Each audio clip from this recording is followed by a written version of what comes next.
Hello guys, eto ngayon ang ulam ko. Hara, hihipanin ko lang to guys, lalabas na to. Dok, iligtasyon ako. Wait lang.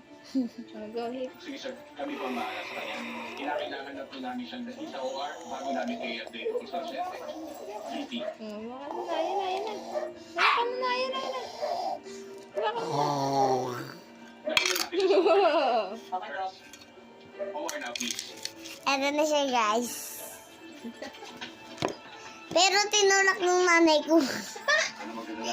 Dapat, hindi yung kakayahin ng hipa na naman. Kaya astig ka eh. Hindi nga lang yun eh. Oo, hindi ka mo lang.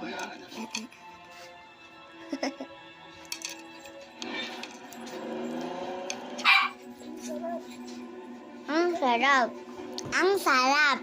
Ah. Wala tama.